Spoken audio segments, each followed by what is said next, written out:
A씨는 평생을 바친 직장에서 퇴직한 뒤 남은 퇴직금을 모두 털어 작은 카페를 열었습니다.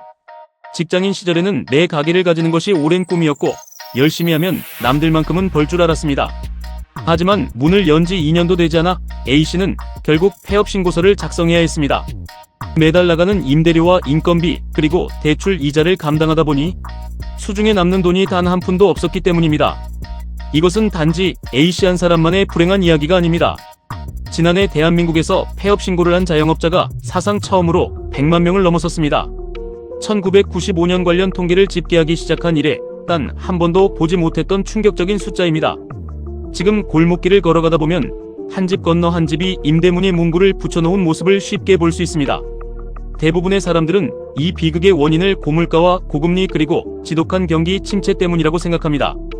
물론 당장 자영업자들의 목을 죄어오는 이 요인들이 치명적인 것은 사실입니다. 하지만 진짜 충격적인 진실은 따로 있습니다. 지금의 폐업대란은 단순히 경기가 나빠서 터진 일시적인 현상이 아닙니다. 대한민국의 자영업 시장은 이미 오래전부터 무너지도록 설계되어 있었고 정부는 이 폭탄을 숨겨왔습니다. 많은 전문가들이 경기가 좋아지면 자영업자들의 사정이 나아질 것이라고 말합니다. 하지만 냉정하게 말해서 대한민국의 자영업 시장은 처음부터 살아남기 어려운 구조였습니다. 경기가 좋을 때조차 수많은 사람들이 소리 소문 없이 시장에서 밀려나고 있었습니다. 정부와 사회가 창업을 권장하고 청년 창업이나 소상공인 지원을 외치는 동안 구조적 문제는 철저하게 묻혀왔습니다. 국세청 자료를 기반으로 분석한 결과 음식점을 새로 열면 2년 안에 절반이 문을 닫습니다.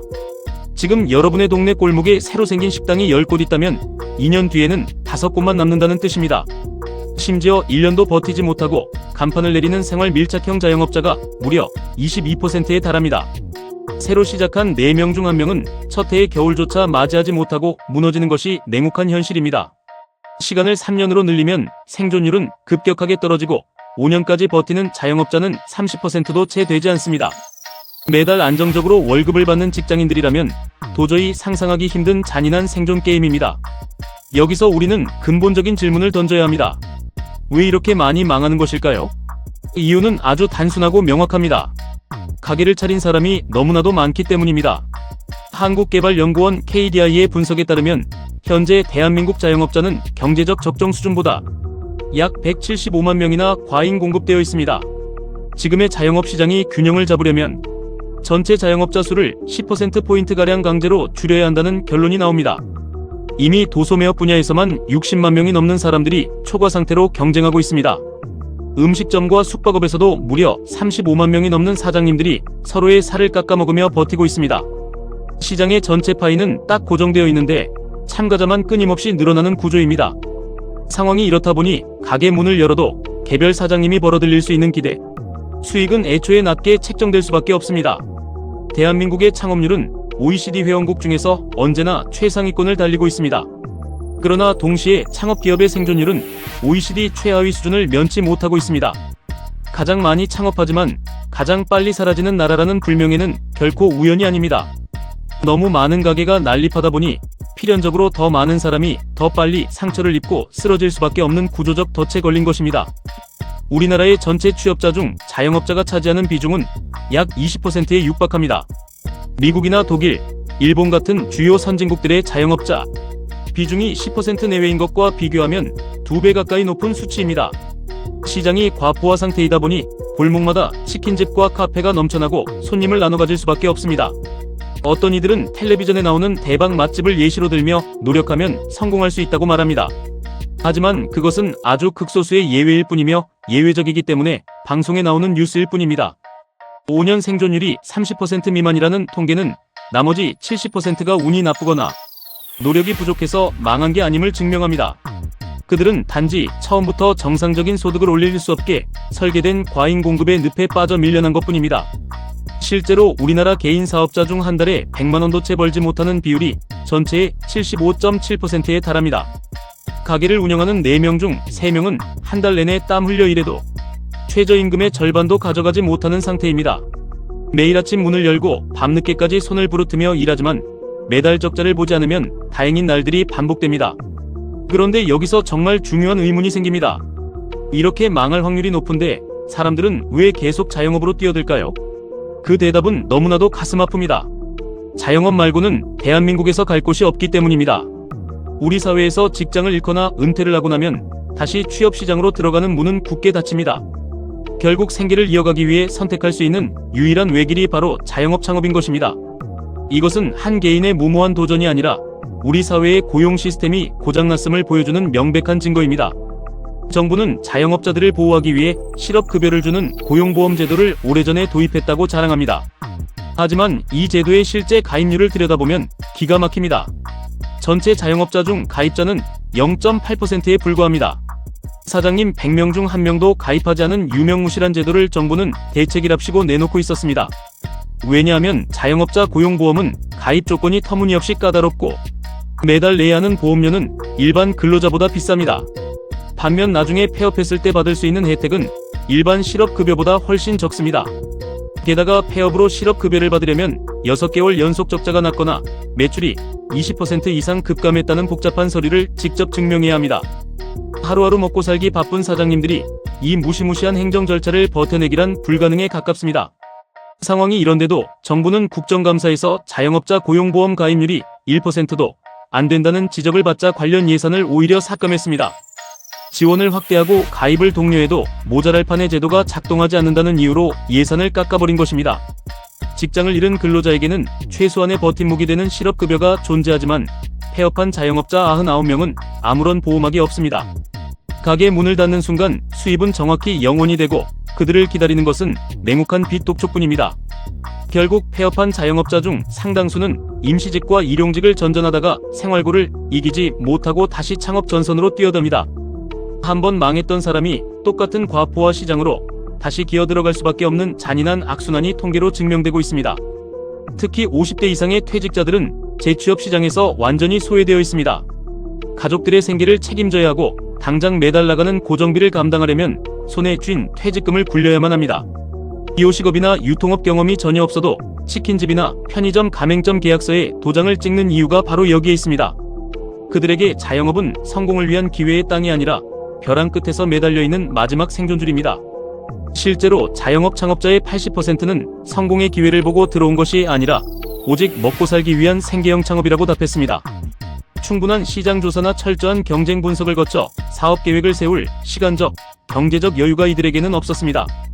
당장 다음 달 생활비와 자녀 학원비를 어떻게 마련해야 할지 피가 마르는 심정으로 가게를 열었기 때문입니다. 그 결과 50세 이상 자영업자 중 최저임금 수준도 벌지 못하는 비율이 절반에 가까운 48.8%에 육박합니다. 하루 10시간 이상 꼬박 일해도 한 달 순소득이 150만원 안팎에 머무는 사장님들이 천지에 널려 있습니다. 만약 아무런 경험 없이 프랜차이즈 간판만 믿고 창업한 경우라면 사정은 더욱 처참해집니다. 상황이 나빠져도 쉽게 가게를 그만둘 수도 없습니다. 폐업을 하는 순간 그동안 빌린 대출금을 일시에 상환하라는 압박이 들어옵니다. 인테리어 철거 비용과 상가 원상 복구 비용으로 수천만 원의 목돈이 추가로 필요하기 때문에 망하면서도 문을 닫지 못합니다. 매달 손해를 보면서도 빚을 더 내어 임대료를 지불하는 이른바 좀비 가게들이 전국의 골목을 가득 채우고 있습니다. 대부분의 사람들은 준비되지 않은 창업을 한 개인의 책임이라고 손가락질합니다. 하지만 40대 중반만 되면 명예퇴직을 강요받고 고용보험 한 푼 없이 사회로 밀려나는 시스템 속에서 과연 누구에게 책임을 물어야 합니까? 진짜 심각한 문제는 정부가 이러한 구조적 모순을 아주 잘 알고 있으면서도 수십 년간 방치해왔다는 사실입니다. 오히려 정부는 위기가 올 때마다 근본적인 해결책을 내놓는 대신 빚으로 빚을 돌려막는 정책으로 일관했습니다. 지난 코로나19 시기 정부가 내놓았던 대책들의 실체를 들여다보면 소름이 돋을 정도입니다. 당시 영업 제한 명령으로 자영업자들의 돈줄이 완전히 막히자 정부는 대출 만기를 연장하고 원리금 상환을 유예해 주었습니다. 당장 눈앞에 불을 끄기에는 달콤한 조치였지만 이는 치료가 아니라 진통제를 주사한 것에 불과했습니다. 이 상환 유예 조치는 수년 동안 계속해서 연장되며 자영업 시장의 시한폭탄을 키워왔습니다. 정부가 빚상환을 밀어주는 동안 자영업자들의 총대출 잔액은 사상 처음으로 1,000조 원을 돌파했습니다. 코로나 이전과 비교하면 불과 5년 사이에 무려 370조 원이 넘는 엄청난 빚이 자영업계에 새로 쌓인 것입니다. 이 어마어마한 돈은 시설을 확장하거나 새로운 사업에 투자하기 위해 빌린 건강한 돈이 결코 아닙니다. 손님이 끊긴 가게에서 임대료를 내고 알바생 월급을 주며 하루하루 목숨을 연명하기 위해 억지로 빌린 생존용 빚입니다. 더욱 충격적인 사실은 이 대출의 증가세가 부유한 자영업자가 아니라 가장 취약한 저소득층에 집중되었다는 점입니다. 소득 하위 30%에 해당하는 저소득 자영업자들의 대출 잔액만 무려 140조 원을 넘어섰습니다. 이 취약계층의 연체율은 위험 수위를 넘어 폭등하고 있으며 이미 수조 원 규모의 부실이 수면 위로 터져나오고 있습니다. 연체율이 오른다는 것은 머지않아 이들이 연쇄적으로 폐업의 길로 들어설 것임을 예고하는 가장 확실한 선행지표입니다. 게다가 자영업 사장님 3명 중 2명 이상은 3곳 이상의 금융기관에서 돈을 빌린 다중채무자입니다. 은행에서 빌린 돈으로 이자를 갚지 못해 제2금융권과 카드론, 심지어 사채까지 손을 대며 버텨온 것입니다. 한 곳의 구멍을 막기 위해 다른 곳에서 더 비싼 이자를 내고 돈을 빌리는 파멸의 돌려막기 구조가 완전히 고착화되었습니다. 정부는 부실을 막기 위해 30조 원 규모의 채무조정 프로그램인 새출발기금을 출범시켰다고 대대적으로 홍보했습니다. 그러나 막상 뚜껑을 열어보니 실제로 집행된 채권 매입 실적은 목표치의 34% 수준에 그치고 있습니다. 자영업자들을 살리겠다고 수십조 원의 예산을 책정해 놓았지만 정작 3명 중 2명은 혜택을 받지 못하고 튕겨나갔습니다. 신청 절차가 너무나도 복잡하고 자격 요건이 현실과 동떨어져 있어 당장 오늘 내일 하는 사장님들에게는 그림의 떡이었습니다. 정부가 대출 만기를 무책임하게 연장해주며 시간을 버는 동안 손님은 돌아오지 않았고 고금리 폭탄만 추가되었습니다. 결국 정부의 미봉책은 자영업자들을 살린 것이 아니라 나중에 더 깊은 구덩이에 빠지도록 무덤을 파준 꼴이 되었습니다. 고통을 뒤로 미루는 동안 빚덩어리는 제어할 수 없을 만큼 커졌고 이제 그 예고된 청구서가 한꺼번에 날아오고 있습니다. 지난해 터진 폐업 100만 명이라는 숫자는 어느 날 갑자기 찾아온 천재지변이 아닙니다. 구조 개선을 외면한 채 돈을 뿌려 시간만 벌어왔던 정부의 무책임한 정책이 만들어낸 필연적인 결과물입니다. 우리는 흔히 열심히 일하면 반드시 대가를 받고 성공할 수 있다는 아메리칸 드림 같은 환상을 가지고 살아가곤 합니다. 하지만 적어도 지금 대한민국의 자영업 시장에서만큼은 그 공식이 완전히 깨져버렸습니다. 개인의 노력과 열정만으로는 처음부터 망하도록 정교하게 설계된 거대한 시스템의 모순을 이겨낼 수 없습니다. 만약 여러분이 지금 직장을 나와 창업을 고민하고 있거나 주변에 새로운 사업을 준비하는 분이 있다면 반드시 말려야 합니다. 막연한 대박의 환상이나 감정적인 기대감으로 뛰어들기에는 지금의 골목상권은 너무나도 피비린내 나는 전쟁터입니다. 반드시 내가 들어가고자 하는 업종의 생존율과 반경 1km 내의 경쟁자 수를 차가운 숫자로 먼저 확인해야 합니다. 대한민국 자영업 대출 1000조 원 시대와 폐업 100만 명 돌파라는 숫자는 우리 사회에 무거운 질문을 던지고 있습니다. 과연 이 비극의 책임은 철저한 준비 없이 시장에 뛰어든 무모한 개인에게 있는 것입니까? 아니면 제대로 된 사회적 안전망을 만들지 않은 채 수십 년 동안 창업을 권장하며 방치해온 정부에게 있는 것입니까? 이제 우리는 대출 연장이라는 마약 같은 미봉책을 끝내고 자영업 시장의 과잉 공급을 줄이는 근본적인 수술을 시작해야 합니다. 더 이상 무고한 퇴직자들의 피 같은 돈이 자영업이라는 블랙홀로 빨려 들어가 증발하는 비극을 멈춰야만 합니다. 오늘 준비한 이야기는 여기까지입니다. 지금 대한민국 자영업계가 겪고 있는 이 잔인한 현실에 대해 여러분은 어떻게 생각하십니까? 댓글로 여러분의 소중한 의견을 남겨주시면 감사하겠습니다.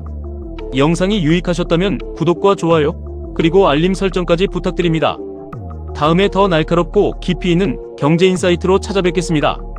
시청해주셔서 감사합니다.